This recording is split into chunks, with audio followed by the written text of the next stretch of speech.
J'ai toujours su que j'étais invisible dans ma propre famille, mais je n'aurais jamais cru que ma sœur essaierait de me faire disparaître pour de bon. C'était mon 36e anniversaire.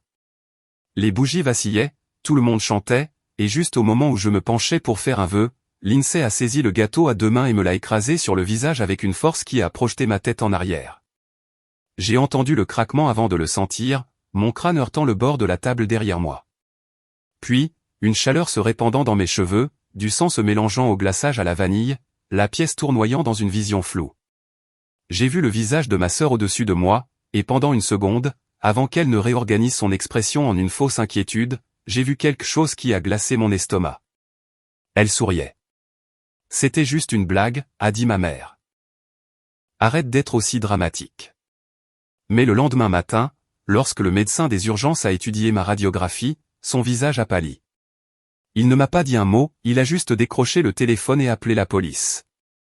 Ce qu'il a vu sur ce scanner allait exposer une vérité que ma famille avait enterrée pendant 30 ans. Avez-vous déjà découvert que les personnes qui devraient vous protéger étaient celles qui vous faisaient du mal depuis le début? Je m'appelle Kelly Hughes. J'ai 36 ans, je suis analyste financière et j'ai passé une décennie à bâtir une carrière et à économiser chaque centime pour acheter ma propre maison sans l'aide de personne. Je pensais que l'indépendance signifiait la liberté, mais cette nuit-là, allongé dans mon lit avec du sang encore croûté dans mes cheveux, j'ai réalisé que j'avais été prisonnière dans ma propre famille toute ma vie. Le mal de tête ne s'arrêtait pas. Chaque battement de cœur envoyait une impulsion de douleur à travers mon crâne, rayonnant de l'endroit où j'avais heurté la table. J'aurais dû aller aux urgences tout de suite, mais quelque chose m'a retenu. Peut-être était-ce le même instinct qui m'avait gardée silencieuse pendant 36 ans, la conviction profondément ancrée que ma douleur n'était pas assez importante pour faire des histoires. J'ai grandi en apprenant cette leçon. Mon père biologique est parti quand j'avais 5 ans, et personne ne m'a jamais dit pourquoi. Un jour, il était là, le lendemain, il était un fantôme que nous n'avions pas le droit de mentionner. Maman s'est remariée avec Dan 2 ans plus tard. Dan était gentil à sa manière passive, un homme qui avait appris depuis longtemps que ne pas être d'accord avec ma mère signifiait endurer des jours de silence glacial. J'ai appris la même leçon tôt dans notre famille, rester silencieux signifiait maintenir la paix, parler signifiait une punition. Et puis il y avait Lindsay, ma jeune sœur, de 18 mois plus jeune, bien qu'on penserait qu'elle était l'aînée vu la façon dont la famille la traitait. Elle avait toujours été le soleil autour duquel tout le monde orbitait. Maman l'avait financièrement soutenue à travers 3 projets commerciaux ratés sans un seul mot de critique. Lindsay recevait des éloges pour des réalisations qui auraient été ignorées si je les avais accomplies. Elle était défendue quoi qu'elle fasse, crue quoi qu'elle dise. Je voyais les yeux de ma mère s'illuminer chaque fois que Lindsay entrait dans une pièce. Je voyais ces mêmes yeux s'éteindre légèrement quand j'entrais. Cela avait été vrai aussi longtemps que je pouvais me souvenir. J'avais cessé de me poser des questions il y a des décennies. Certains enfants sont simplement plus aimés, me disais-je. C'était juste comme ça que les familles fonctionnaient. Alors que j'étais allongé là dans le noir, mes pensées ont dérivé vers tante Patricia, la jeune sœur de maman. Elle était au restaurant ce soir, assise dans un coin comme elle le faisait toujours lors des réunions de famille, silencieuse, attentive, en quelque sorte plus petite que tout le monde dans la pièce, comme si elle s'excusait perpétuellement de prendre de la place. J'avais toujours ressenti une étrange affinité avec ma tante, bien que nous échangions rarement plus que des salutations polies. Nous étions toutes les deux des femmes qui avaient appris à nous rendre invisibles dans cette famille. Je me suis souvenu de son visage ce soir quand je suis tombé, blanc comme du papier, ses mains agrippant la nappe, ses yeux grands ouverts avec quelque chose qui ressemblait presque à de la reconnaissance. Mon esprit a vagabondé plus loin, vers grand-mère Eleanor, la seule personne qui m'ait jamais aimé sans condition ni comparaison. Elle est décédée il y a 3 ans, me laissant une petite boîte en bois avec une carte manuscrite à n'ouvrir que lorsque tu en auras vraiment besoin, ma douce. Tu sauras quand. Je ne l'avais jamais ouverte, supposant qu'elle contenait de vieux bijoux ou des photos. La boîte était assise dans mon placard, prenant la poussière. Mais ce soir, je me suis souvenu d'autre chose. Aux funérailles de grand-mère, j'avais vu Lindsay se disputer avec l'avocat de grand-mère dans le couloir. Son visage était rouge de fureur. Quand elle a remarqué que je la regardais, elle a immédiatement souri et a dit qu'elle posait juste des questions sur le service commémoratif. Je l'ai cru alors. J'ai toujours cru Lindsay. D'étranges souvenirs ont commencé à refaire surface alors que la douleur pulsait dans ma tête, la chute dans l'escalier il y a 3 ans, juste après les funérailles, l'incident du parking, le barbecue où j'avais trébuché. Dans chaque souvenir, Lindsay était là, à proximité, observant, toujours la première à dire, Kelly a toujours été si maladroite. Mes yeux ont trouvé la boîte de grand-mère sur mon étagère. Quelque chose semblait terriblement mauvais, pas seulement dans mon corps, mais dans le schéma de toute ma vie. Je devais aller aux urgences le matin, mais alors que je fixais cette boîte, une question que je ne m'étais jamais autorisé à poser a finalement percé, grand-mère savait-elle quelque chose que je ne savais pas? Le lendemain matin, je pouvais à peine voir clair. Le mal de tête s'était transformé en quelque chose de monstrueux pendant la nuit, et ma vision continuait de se dédoubler sur les bords. Je savais que je ne pouvais plus l'ignorer. Je me suis conduite aux urgences, agrippant le volant avec les jointures blanches, me rangeant 2 fois lorsque le monde a commencé à tourner trop vite. Les urgences étaient occupées pour un mardi matin, mais ils m'ont emmené rapidement une fois que j'ai mentionné avoir heurté ma tête. Une infirmière a vérifié mes signes vitaux tout en posant des questions de routine. Quand la blessure s'est-elle produite? Comment est-ce arrivé? Éprouvais-je des nausées, de la confusion, une sensibilité à la lumière? Oui aux 3. Elle a pris des notes sur sa tablette et m'a dit que le médecin arriverait sous peu. Le docteur Matthews était un grand homme dans la soixantaine avec des cheveux gris et des yeux gentils derrière des lunettes à monture métallique. Il a examiné la blessure à l'arrière de ma tête, me demandant de suivre son doigt avec mes yeux et de serrer ses mains. Puis il a ordonné des radiographies et un scanner, juste par sécurité. Je suis resté immobile dans la salle d'imagerie froide, écoutant la machine bourdonner autour de moi, me demandant comment j'allais m'expliquer les factures médicales. J'avais une assurance, mais la franchise était élevée. Je pouvais presque entendre la voix de Lindsay dans ma tête, me disant que je réagissais de manière excessive, que j'aurais dû simplement prendre de l'aspirine et dormir. Quand le docteur Matthews est revenu dans ma salle d'examen, quelque chose avait changé. Son expression, qui avait été professionnellement agréable auparavant, était maintenant sérieuse, inquiète d'une manière qui contractait mon estomac. Il a affiché des images sur l'écran de l'ordinateur et l'a tourné pour que je puisse voir. Mademoiselle Hughes, vous avez une fine fracture du crâne à cause de l'impact d'hier soir. C'est douloureux, mais ça devrait bien guérir avec du repos et une surveillance. Cependant, ce n'est pas ce qui m'inquiète. Il a pointé du doigt une image différente, une image montrant ma cage thoracique. Ceci provient de votre radiographie pulmonaire. Vous voyez cette zone ici? Son doigt a tracé une ligne le long d'une de mes côtes. C'est une ancienne fracture. Elle a mal guéri sans traitement médical. D'après la calcification, j'estimerais que cette blessure date d'environ 3 ans. Il y a 3 ans, la chute dans l'escalier juste après les funérailles de grand-mère. Je me suis souvenu des semaines de douleur qui ont suivi, comme il était douloureux de respirer profondément ou de rire ou même de me retourner dans mon lit. Lindsay avait été si attentive pendant cette période.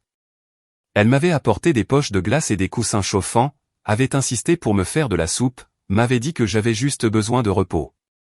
C'est juste une mauvaise ecchymose, avait-elle dit. Tu n'as pas besoin de gaspiller de l'argent pour une visite chez le médecin. Tu sais comment tu réagis toujours de manière excessive à tout. Je l'avais cru. Je l'avais toujours cru. Mademoiselle Hughes. Le docteur Matthews m'observait attentivement. Saviez-vous que vous aviez une côte cassée? Non, ai-je murmuré. Je pensais que c'était juste une ecchymose. Qui vous a dit ça? La question planait dans l'air. J'ai ouvert la bouche pour répondre, puis je l'ai refermée. Le docteur Matthews s'est assis sur la chaise en face de moi, sa voix douce mais ferme. Je pratique la médecine depuis plus de 30 ans. J'ai appris à reconnaître certains schémas. La combinaison des blessures que je vois ici, votre fracture du crâne actuelle, cette ancienne fracture de la côte non traitée et, franchement, votre hésitation à répondre à mes questions soulève des inquiétudes que je suis obligé de traiter. Il a fait une pause. En vertu de la loi de l'État, lorsque les professionnels de la santé observent des schémas de blessures compatibles avec des sévices continus, nous sommes tenus de le signaler aux autorités. Il ne s'agit pas d'accuser qui que ce soit, il s'agit d'assurer votre sécurité et de documenter les preuves. Le mot sévice m'a frappé comme un coup physique. Ce n'est pas ça, ai-je dit automatiquement. Ma sœur et moi. Nous juste. C'était un accident. Elle plaisantait, et je suis tombé. Et la fracture de la côte il y a 3 ans. Je suis tombé dans l'escalier. Y avait-il quelqu'un avec vous quand vous êtes tombé? Lindsay était juste derrière moi. C'était elle qui m'avait aidé à me relever, à me dire que je devais être plus prudente, à me suggérer de ne pas en parler à personne parce que les gens penseraient que j'étais maladroite. Je n'ai rien dit. Le docteur Matthews a hoché la tête lentement, comme si mon silence était une réponse suffisante. J'ai déjà passé l'appel, mademoiselle Hughes. Un détective sera là sous peu. Je veux que vous sachiez que vous êtes en sécurité ici, et quoi que vous choisissiez de leur dire, c'est votre décision. La détective Morrison est arrivée dans l'heure. C'était une femme calme qui semblait être au début de la cinquantaine, avec des cheveux gris courts et des yeux bruns fixes qui semblaient tout prendre en compte sans jugement. Elle a rapproché une chaise de mon lit et s'est présentée, puis a sorti un petit carnet. Ses questions étaient prudentes et spécifiques. Qui était présent au dîner d'anniversaire? Qui a suggéré de prendre du gâteau à ce moment précis? Qui a versé mon vin? Qui était présent quand je suis tombé dans l'escalier il y a 3 ans? Qui m'a découragé de consulter un médecin par la suite? Qui a été le premier à suggérer que je réagissais de manière excessive? Chaque réponse pointait vers la même personne. Lindsay a versé mon vin. Lindsay a insisté pour la cérémonie du gâteau. Lindsay était derrière moi dans l'escalier. Lindsay m'a apporté des poches de glace au lieu de me conduire aux urgences. Lindsay m'a dit que j'étais dramatique. Mais ça ne pouvait pas être vrai. Lindsay était difficile, oui, compétitive, parfois cruelle comme les frères et sœurs pouvaient être cruels, mais elle ne me ferait pas de mal exprès. C'était ma sœur. Les sœurs ne font pas ça l'une à l'autre, n'est-ce pas? J'essayais encore de comprendre ce qui se passait quand la porte de ma chambre s'est ouverte brusquement. Maman est entrée en premier, son visage tendu de fureur à peine contenu. Dan a suivi derrière elle, l'air mal à l'aise et déplacé. Et puis Lindsay, ses yeux rouges bordés, du mascara coulant le long de ses joues en parfaite traînée de détresse. « Oh mon Dieu, Kelly !» a crié Lindsay, se précipitant vers mon lit. « J'ai été tellement inquiète pour toi. Je n'arrive pas à croire que ça arrive. Je n'ai jamais voulu te faire de mal. C'était juste une blague, tu sais ça, n'est-ce pas? Nous avons toujours joué dur, tu te souviens quand nous étions enfants? » Avant que je puisse répondre, maman s'est avancée, se positionnant entre moi et la détective Morrison. « Je ne sais pas ce que ma fille vous a dit, » a-t-elle dit froidement, mais c'est une affaire de famille. Kelly a toujours été au théâtre. Elle a toujours été jalouse de sa sœur depuis qu'elles étaient enfants. Quoi qu'elle prétende être arrivée, je peux vous assurer que c'était un accident. Maman, ai-je commencé, mais elle m'a interrompu. Dis-leur, Kelly. Dis-leur tout de suite que c'était un accident et que tu veux abandonner toute plainte ridicule que tu as déposée. As-tu la moindre idée de ce que tu fais à cette famille, à la réputation de ta sœur? Lindsay a une entreprise à gérer, elle a une vie, et tu essaies de la détruire parce que tu es tombé et que tu t'es cogné la tête. Dan se tenait derrière elle deux, son malaise visible dans chaque ligne de son corps, mais sa bouche est restée fermement fermée. Il avait appris depuis longtemps à ne pas contredire ma mère. Nous l'avions tous appris. Le schéma de 36 ans s'est déroulé dans cette chambre d'hôpital stérile. Kelly a tort, Kelly est dramatique, Kelly est jalouse, Lindsay est innocente, et quiconque remet en question ce récit est l'ennemi. J'ai regardé les yeux de la détective Morrison se déplacer entre ma mère, ma sœur et moi. Elle prenait des notes mentales, je pouvais le voir. Puis une voix calme a percé le chaos. Arrêtez. Tout le monde s'est retourné. Tante Patricia s'était levée de la chaise dans le coin, une chaise que je n'avais même pas remarquée. Son visage était pâle, mais sa mâchoire était serrée avec une détermination que je n'avais jamais vue auparavant. Ses mains tremblaient, mais sa voix était ferme. Je suis restée silencieuse pendant 30 ans. J'ai regardé et je n'ai rien dit parce que j'avais peur, peur de ma propre sœur, peur d'être coupée de la seule famille que j'ai. Mais je ne peux plus le faire. Pas après hier soir, pas après avoir vu Kelly sur ce sol avec du sang sur son visage pendant que tout le monde riait. Patricia, a prévenu ma mère, sa voix comme de la glace. N'ose pas. Mais Patricia ne regardait pas sa sœur, elle regardait directement la détective Morrison. J'ai des informations pertinentes pour cette affaire, des choses dont j'ai été témoin au fil des ans, des choses que j'aurais dû signaler il y a longtemps. Puis elle s'est tournée vers moi, des larmes coulant sur son visage ridé. Votre grand-mère vous a laissé quelque chose d'important, Kelly. Une boîte. Vous devez l'ouvrir ce soir. Eleanor savait. Elle a vu ce que j'ai vu, et elle a passé ces dernières années à recueillir des preuves parce qu'elle savait que personne ne la croirait. Patricia a saisi ma main, sa voix baissant jusqu'à un murmure que moi seul pouvais entendre. Ce qui s'est passé à votre anniversaire n'était pas un accident. Ce n'était même pas la première fois, et ce ne sera pas la dernière à moins que vous ne l'arrêtiez maintenant. Ouvrez la boîte, Kelly. Ils devront croire les documents, ils devront croire les preuves. Patricia m'a ramené de l'hôpital ce soir-là. Les médecins m'avaient renvoyé avec des instructions pour soigner une commotion cérébrale, une ordonnance pour des analgésiques et l'ordre strict de me reposer, mais le repos était la chose la plus éloignée de mon esprit. Les mots de Patricia résonnaient dans ma tête pendant tout le trajet, ouvrez la boîte. Ils devront croire les documents, ils devront croire les preuves. Mes mains tremblaient alors que j'ouvrais la porte d'entrée. Patricia m'a suivi à l'intérieur, sa présence étant un étrange réconfort. Nous avions à peine échangé plus que des politesses pendant 30 ans, et pourtant la voici, la seule membre de la famille qui m'ait jamais défendu. Je l'ai conduite au placard de ma chambre, où la boîte de grand-mère était assise sur l'étagère du haut, exactement où je l'avais placée il y a 3 ans. Le bois était poussiéreux, le petit loquet en laiton terni par l'âge. Je l'ai porté à la table de ma cuisine et me suis assise, Patricia prenant la chaise en face de moi. Quoi qu'il y ait là-dedans, a dit Patricia doucement, Eleanor voulait que vous l'ayez. Elle a passé les dernières années de sa vie à s'assurer que vous seriez protégé. J'ai soulevé le couvercle avec des doigts tremblants. À l'intérieur, j'ai trouvé 3 éléments qui allaient remodeler tout ce que je pensais comprendre de ma famille et de ma vie. Le premier était un document juridique, épais de plusieurs pages, avec un sceau officiel et des signatures notariées. J'ai lu l'entête 3 fois avant que les mots n'aient un sens, transfert au décès daté d'il y a 5 ans. Le document montrait que grand-mère avait légalement transféré sa magnifique maison victorienne, celle que j'avais adoré visiter enfant, celle remplie de souvenirs de biscuits cuits et d'histoires lues pour moi. Le transfert était déjà terminé, il s'était produit automatiquement lorsque grand-mère est décédée, sans qu'il soit nécessaire de passer par un tribunal ou un règlement de succession. Je possédais légalement cette maison depuis 3 ans sans le savoir. Je ne comprends pas, ai-je murmuré. Pourquoi personne ne me l'a dit? Le visage de Patricia était pâle. Continuez à chercher. Le deuxième élément était une vieille photographie, fanée par le temps. J'ai reconnu grand-mère immédiatement, plus jeune que je ne me souvenais d'elle, tenant un petit enfant serré contre sa poitrine. L'enfant était moi, peut-être 3 ans, avec des cheveux bouclés et une expression incertaine. Les bras de grand-mère étaient enroulés autour de moi de manière protectrice, presque défensive. Derrière nous, à peine visible au bord du cadre, se tenait un autre enfant, Lindsay, peut-être 2 ans.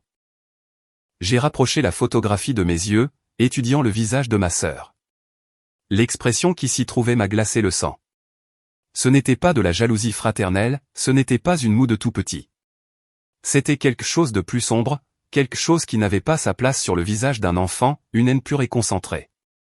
Le troisième élément était une lettre écrite de la main soignée de grand-mère. J'ai reconnu les boucles et les courbes des cartes d'anniversaire et des notes de Noël.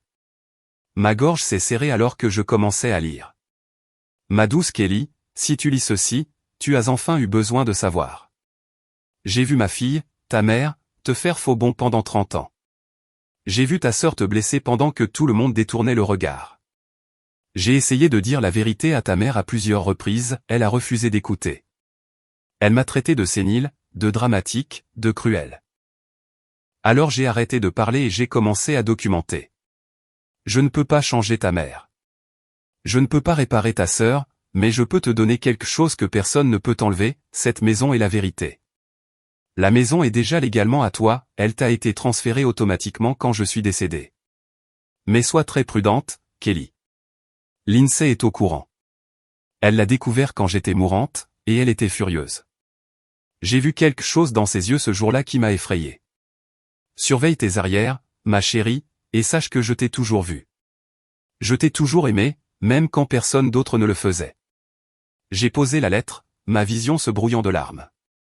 Patricia a tendu la main à travers la table et a pris ma main. Il y a plus que tu as besoin de savoir, Timidou, a-t-elle dit, des choses dont j'ai été témoin mais que j'avais trop peur de te dire.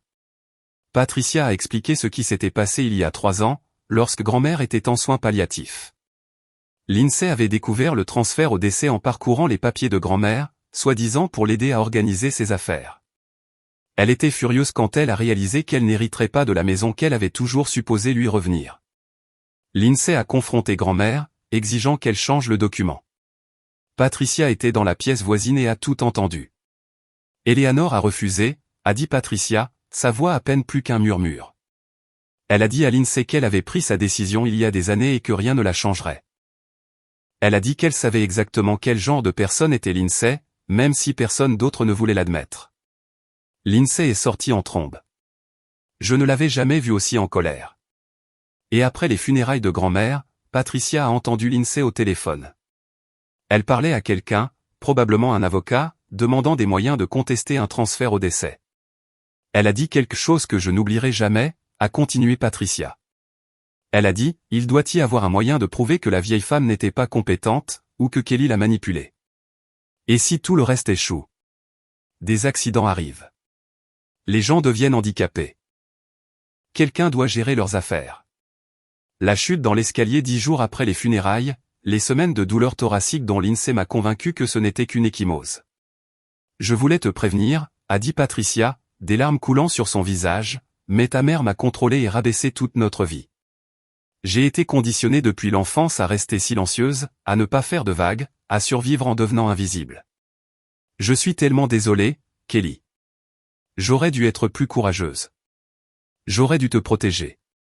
Je suis restée assise avec cette information pendant un long moment, sentant quelque chose changer en moi. La Kelly passive et silencieuse qui acceptait le blâme et minimisait sa propre douleur s'estompait. À sa place, quelque chose de plus fort émergeait. J'en avais fini d'être une victime. J'en avais fini d'attendre que les autres me sauvent. Le lendemain matin, j'ai contacté un avocat spécialisé en succession, qui a confirmé ce que les documents montraient. Le transfert au décès était légalement inattaquable. La maison était à moi depuis la mort de grand-mère, et il n'y avait pratiquement aucun moyen de le contester à ce stade. Puis j'ai appelé directement la détective Morrison. J'ai de nouvelles informations, lui dis-je, et je veux aider à monter cette affaire. Je lui ai tout raconté, l'héritage, sa découverte par Lindsay il y a 3 ans, le moment de mes accidents coïncidant avec des moments où j'aurais pu apprendre ou visiter la propriété. La détective Morrison écoutait sans interrompre. Nous avons déjà assigné à comparaître les images de vidéosurveillance du restaurant, dit-elle. Seriez-vous disposé à venir au poste et à les visionner avec nous? Les victimes remarquent parfois des détails que les enquêteurs manquent. J'ai accepté immédiatement. 1 heure plus tard, j'étais assise dans une petite pièce du poste de police, regardant des images des caméras de sécurité du restaurant. Ce que j'ai vu m'a rendu malade physiquement. La vidéo montrait Lindsay au bar avant le dîner, commandant des boissons. Elle montrait qu'elle regardait autour d'elle pour s'assurer que personne ne regardait, puis glissant quelque chose de son sac à main dans un verre mon verre avant de porter les boissons à la table. Elle montrait qu'elle m'observait tout au long du dîner, attendant que je sois de plus en plus désorienté. Elle montrait l'incident du gâteau sous un angle que la famille n'avait pas vu, la prise délibérée de Lindsay, le but calculé, la force qui n'avait rien d'une farce amusante. Et après que je me sois effondré et que je sois resté immobile, elle montrait Lindsay se penchant comme pour s'assurer de mon état, puis un petit sourire satisfait traversant son visage avant qu'elle ne réarrange ses traits en panique. Mais la preuve la plus accablante provenait du téléphone de Lindsay, obtenu grâce à un mandat. L'analyse forensique a récupéré des fichiers supprimés et un historique de recherche s'étendant sur 3 ans, comment contester un transfert en cas de décès, prouver une influence indue sur des parents âgés, signe d'incapacité mentale chez les adultes, comment devenir le tuteur légal d'un frère ou d'une sœur adulte, sédatif difficile à détecter. Le plus troublant était un fichier de notes récupéré contenant un calendrier de chaque accident que j'avais vécu, avec les dates, les méthodes et les résultats. Lindsay l'avait simplement intitulé « K ». La détective Morrison posa sa tablette et me regarda. Il y a autre chose. Le fichier de notes a une section intitulée « Au futur ». Il contient 3 autres incidents prévus, chacun plus grave que le précédent. Votre dîner d'anniversaire n'était que la phase 1. Elle fit une pause. Le but n'était pas de vous tuer, mademoiselle Hughes, il était de vous mettre suffisamment hors d'état de nuire pour avoir besoin d'un tuteur légal. Elle allait tout vous prendre en s'assurant que vous ne pouviez pas le gérer vous-même. Le poids des mots de la détective Morrison planait dans l'air entre nous, 3 autres incidents prévus, la phase 2 prévue pour le mois prochain. Ma propre sœur avait comploté pour détruire ma vie petit à petit, et si ce dîner d'anniversaire s'était déroulé selon son plan, je n'aurais peut-être jamais découvert la vérité avant qu'il ne soit trop tard. Au cours de la semaine suivante, l'enquête a révélé toute l'architecture de la campagne de 3 ans de Lindsay contre moi.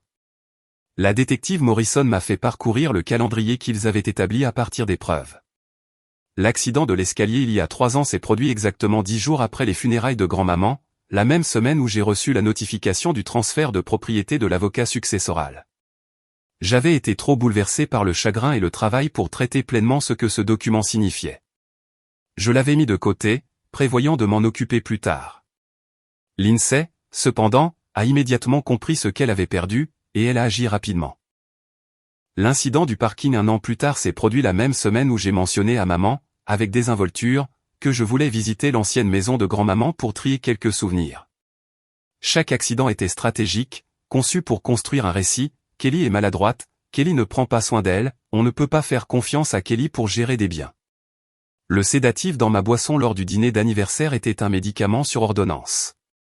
Les enquêteurs ont découvert que Lindsay avait fait le tour des médecins pendant des mois, visitant différentes cliniques avec de vagues plaintes concernant l'anxiété et l'insomnie, accumulant suffisamment de pilules pour les utiliser sans éveiller les soupçons. Le but n'était jamais simplement de me blesser, il était de me blesser juste assez pour avoir besoin d'un tuteur, et Lindsay avait déjà étudié comment se positionner pour ce rôle par le biais de notre mère. La détective Morrison et le procureur ont demandé une réunion avec ma mère, non pas en tant que suspecte, mais en tant que témoin susceptible de détenir des informations pertinentes. J'ai insisté pour être présente. Ce qui a émergé dans cette petite salle de conférence était plus dévastateur que tout ce que j'avais imaginé. Au début, maman a fait ce qu'elle faisait toujours. Elle a défendu Lindsay, elle a minimisé, elle a esquivé. Mais le procureur était patient et méthodique, présentant preuve après preuve jusqu'à ce qu'il n'y ait plus d'endroit où se cacher, la vidéo de Lindsay droguant ma boisson, le fichier de notes récupéré avec son calendrier glaçant, l'historique de recherche s'étendant sur 3 ans, les dossiers médicaux montrant mon schéma de blessures non traitées.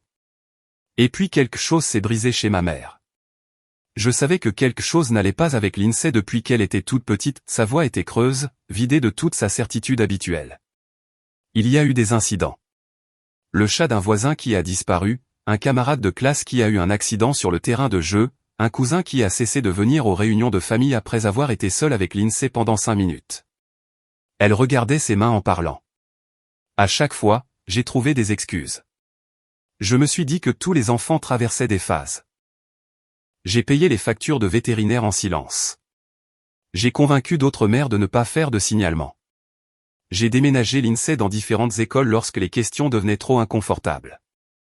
J'ai effacé toute trace de ce qu'elle a fait parce que je ne pouvais pas faire face à ce que cela signifiait à propos de mon propre enfant. Elle m'a regardé alors, les yeux rougis et gonflés, et je t'ai puni pour ça. Je sais que je l'ai fait. Je me suis dit que si j'aimais simplement Lindsay davantage, si je lui accordais plus d'attention, plus d'éloges, plus de protection, elle deviendrait normale. Je pensais que tu étais forte, Kelly. Tu as toujours été si indépendante, si calme. Je me suis dit que tu n'avais pas besoin de moi comme elle en avait besoin. Je t'ai sacrifié en essayant de la sauver. Un long silence emplit la pièce. Et j'ai échoué avec vous deux. J'ai créé un monstre parce que j'avais trop peur d'en voir un. J'avais attendu 36 ans pour entendre ma mère reconnaître ce qu'elle m'avait fait. Maintenant que les mots étaient enfin prononcés, je ne ressentais rien d'autre que de l'épuisement. Il y aurait du temps plus tard pour traiter ce que cette confession signifiait, si cela changeait quoi que ce soit, si le pardon était même possible, mais pas maintenant. Maintenant, il restait encore du travail à faire. J'ai coopéré avec la police pour coordonner l'arrestation de Lindsay lors d'une réunion de famille, le dîner du dimanche chez maman, un maximum de témoins, un impact maximal, une responsabilité maximale. Je voulais que tous ceux qui avaient déjà vu Lindsay me blesser et n'avaient rien dit voient les conséquences de ses actes. Lorsque la détective Morrison est arrivée avec 2 agents en uniforme, Lindsay était en train de raconter une histoire sur un collègue de travail qui l'avait agacée. Elle leva les yeux avec une confusion qui se transforma rapidement en alarme. Son masque vacilla et elle essaya ses tactiques habituelles. Les larmes vinrent immédiatement, la voix tremblante, les yeux grands ouverts et innocents. « Je ne comprends pas ce qui se passe, dit-elle, la voix brisée. Kelly, dis-leur que c'est un malentendu. Nous sommes sœurs. Quoi que j'ai fait, je suis désolé. Nous pouvons régler ça en famille. » Mais cette fois, il n'y avait personne pour la croire. Maman était assise, figée, en bout de table, le visage gris. Dan fixait son assiette. Les tantes et les oncles venus dîner regardaient en silence, stupéfaits. La détective Morrison lut les accusations, voies de fait au deuxième degré, passées d'une simple agression en raison de la préméditation, empoisonnement criminel, harcèlement criminel, schéma. Alors que les menottes se refermaient autour des poignets de Lindsay, sa performance s'effondra complètement. Le masque ne fit pas que glisser, il se brisa. « C'est de ta faute, me cria-t-elle, 34 ans de jalousie se déversant en un torrent. Tout est toujours de ta faute. Cette maison aurait dû être à moi. C'est moi qui rendais visite à grand-maman. C'est moi qui étais là. Tu te contentais de rester assise dans ton coin, pathétique et calme, et tu as tout eu. Je nettoie ton existence depuis que nous sommes enfants. C'est toi la raison pour laquelle papa est parti. Tu as ruiné cette famille en naissant. » La détective Morrison prit note. Les déclarations spontanées de Lindsay, capturées sur la caméra corporelle, seraient des preuves admissibles de son motif et de son état mental. Les propres mots de l'enfant chéri contribueraient à sa condamnation. Plus tard dans la soirée, Patricia est venue chez moi. Lindsay étant arrêtée et la vérité enfin révélée, ma tante était prête à partager tout ce qu'elle avait gardé caché pendant 3 décennies. « Il y a autre chose que je n'ai jamais dit à personne, dit-elle, la voix à peine audible. Quand tu avais 6 ans, je rendais visite à la fête de l'Action de grâce. Toi et Lindsay jouiez à l'étage. Je suis monté pour vous appeler pour le dîner et j'ai vu quelque chose à travers la porte. » Les mains de Patricia tremblaient en parlant. Lindsay t'avait emmené en haut des escaliers du sous-sol. Elle a regardé attentivement autour d'elle pour s'assurer qu'aucun adulte ne regardait, puis elle a mis les 2 mains sur ton dos et a poussé de toutes ses forces. Mon bras cassé. Je me souvenais encore du plâtre, des démangeaisons, des semaines où je n'ai pas pu écrire à l'école. Tu es tombé jusqu'en bas, continua Patricia, les larmes coulant sur son visage. J'ai crié. Quand les adultes sont arrivés en courant, Lindsay pleurait déjà, disant que tu avais trébuché, disant qu'elle avait essayé de t'attraper. J'ai dit à ta mère exactement ce que j'avais vu. Elle a dit que j'imaginais des choses. Elle a dit que j'étais jalouse de sa famille parce que je n'en avais pas une à moi. Elle m'a dit que si je répétais ce mensonge, je ne vous reverrais plus jamais. Patricia essuya ses yeux. Alors je suis restée silencieuse. Pendant 30 ans, j'ai regardé Lindsay te blesser de petite et de grande manière, et je n'ai rien dit parce que j'avais peur de ma propre sœur. Je me suis menti à moi-même pour pouvoir vivre avec ma lâcheté. Kelly, je suis tellement désolé. J'aurais dû te protéger. Après le départ de Patricia, j'ai conduit jusqu'à la maison de grand-maman, ma maison maintenant. J'ai traversé les pièces vides dans l'obscurité, touchant les murs que grand-maman avait touchés, assise dans la chaise où elle avait l'habitude de me lire des histoires.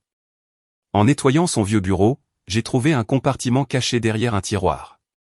À l'intérieur se trouvait une dernière enveloppe, jaunie par le temps et scellée à la cire. Elle était adressée à ma mère de la main de grand-maman. Le cachet de la poste datait d'il y a 31 ans. Elle n'avait jamais été ouverte. Estampillé sur le devant à l'encre rouge délavée, il y avait les mots « Retourner à l'expéditeur ».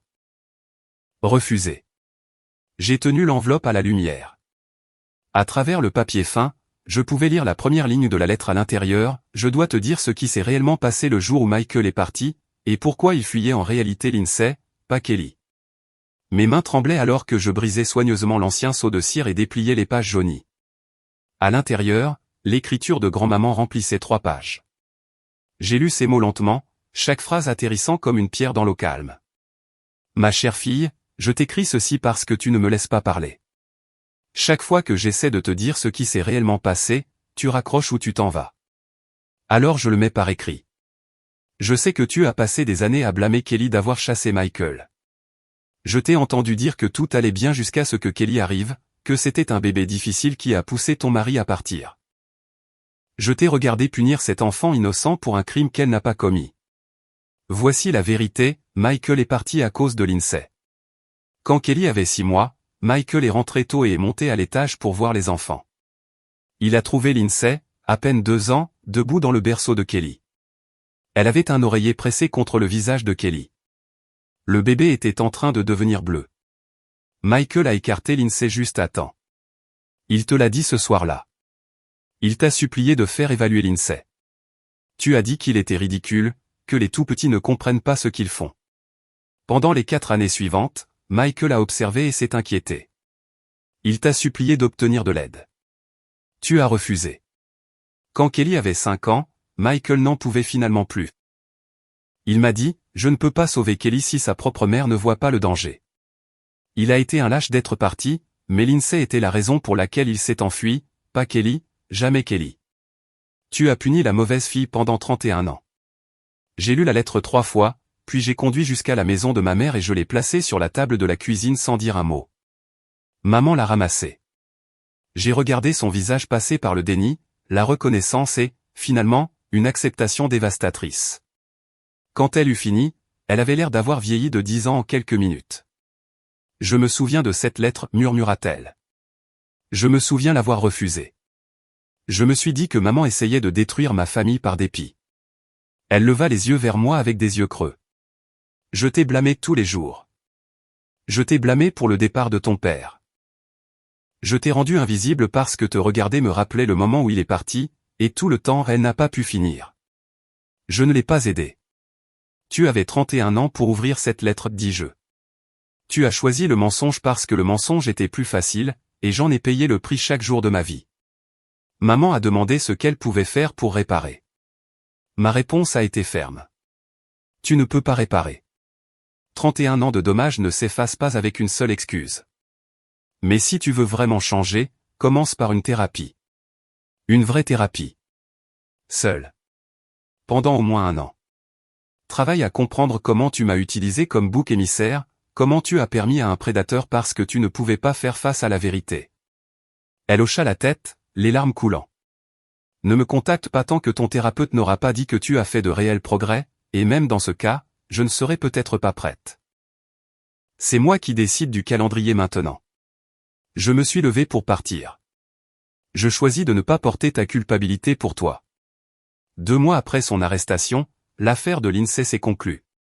Son avocat de la défense a tenté de négocier une peine minimale, invoquant le statut de primo-délinquant, mais la préméditation documentée dans ses propres notes, combinée aux preuves vidéo et aux schémas d'abus, a rendu toute clémence impossible. Le juge l'a condamné à 4 ans de probation, 9 mois de confinement à domicile avec surveillance électronique, un traitement psychiatrique obligatoire pendant 2 ans, la restitution complète de mes frais médicaux et une ordonnance restrictive de 10 ans.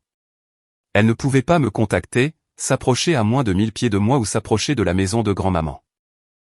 La déclaration de clôture du juge était pointue, Mademoiselle Hughes, les preuves révèlent un comportement calculé et prédateur envers votre sœur qui s'étend sur des années.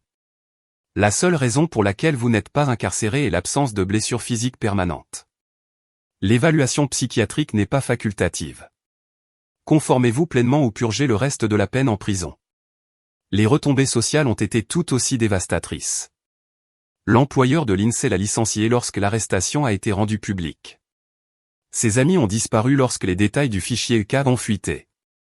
Elle a été forcée de retourner vivre chez nos parents, qui la regardent maintenant avec peur au lieu de fierté. La maison qu'elle a complotée pendant 3 ans pour voler est légalement protégée d'elle pour toujours. 14 mois après l'anniversaire qui a tout changé, je me tenais dans la salle de réception rénovée de la maison victorienne de grand-maman Eleanor. Le papier peint était frais, les sols étaient refaits, les pièces qui contenaient autrefois l'amour d'une femme offraient maintenant de l'espace pour beaucoup. Le panneau à l'extérieur indiquait « La maison de Patricia », un centre de ressources pour les survivantes de violences familiales du nom de la tante qui a finalement trouvé le courage de dire la vérité. Patricia y faisait du bénévolat 2 fois par semaine, aidant d'autres femmes à trouver leur voie. Elle était elle-même en thérapie maintenant, surmontant des décennies de silence. Aider les autres à s'exprimer était devenu une partie de sa propre guérison. Les femmes venaient à la maison de Patricia pour trouver la sécurité, des ressources juridiques et quelque chose que je n'avais jamais eu jusqu'à récemment, quelqu'un qui les croit, quelqu'un qui comprend que la famille peut être l'endroit le plus dangereux de tous. 16 mois après cet anniversaire, une voiture s'est arrêtée à l'extérieur. J'ai regardé par la fenêtre ma mère sortir, portant une boîte en carton. Elle a marché lentement le long du chemin et a sonné à la porte. J'ai ouvert la porte mais ne l'ai pas invitée à entrer. Je suis en thérapie depuis 14 mois, dit-elle. Sa voix était différente maintenant, plus calme. Je ne suis pas ici pour demander pardon. Mon thérapeute m'a aidé à comprendre que le pardon est ton choix, pas quelque chose auquel j'ai droit. Elle tendit la boîte. J'ai trouvé d'autres affaires de ta grand-mère. Des albums photos, ses journaux intimes. J'ai pensé que tu devrais les avoir. J'ai accepté la boîte. Nous sommes restés silencieuses pendant qu'elle regardait par-dessus mon épaule les femmes qui se déplaçaient dans la maison, trouvant la sécurité, trouvant les voies qu'elle pensait avoir perdues. Ta grand-mère serait si fière de ce que tu as construit ici, dit-elle doucement. Elle le serait.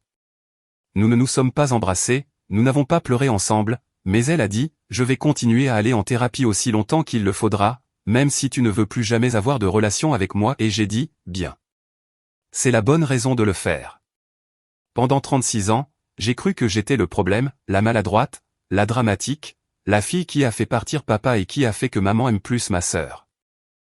Il a fallu un gâteau écrasé sur mon visage et une radiographie de vieux os brisés pour enfin voir la vérité. Je n'ai jamais été le problème, j'étais la cible. Le moment où j'ai cessé d'accepter ce rôle a été le moment où j'ai enfin commencé à vivre.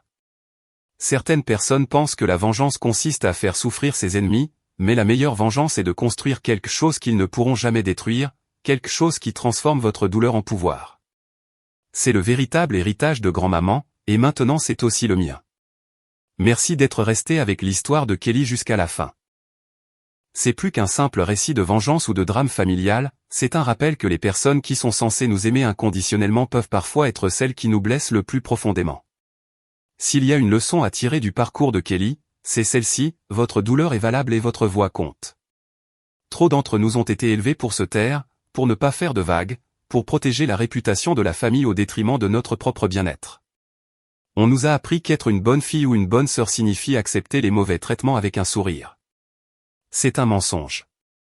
Fixer des limites n'est pas une trahison. S'exprimer n'est pas du théâtre. Se protéger n'est pas de l'égoïsme, c'est de la survie. Si vous vous reconnaissez dans l'histoire de Kelly, si vous avez déjà été le bouc émissaire, l'invisible, le membre de la famille dont les sentiments ont toujours été ignorés, sachez que vous n'êtes pas seul, et il n'est jamais trop tard pour vous choisir. Que vous ayez 36 ou 66 ans, vous méritez d'être vu, cru et traité avec respect. Si cette histoire a touché votre cœur ou vous a rappelé quelqu'un que vous connaissez, veuillez la partager. Abonnez-vous à notre chaîne pour ne pas manquer des histoires comme celle-ci, et laissez un commentaire ci-dessous pour nous dire ce que vous en pensez. Avez-vous déjà dû fixer des limites avec des membres de votre famille qui vous ont blessé? Avez-vous trouvé le courage de dire votre vérité après des années de silence? Votre histoire pourrait être exactement ce qu'un autre spectateur a besoin d'entendre aujourd'hui. Nous lisons chaque commentaire, et votre voix compte ici.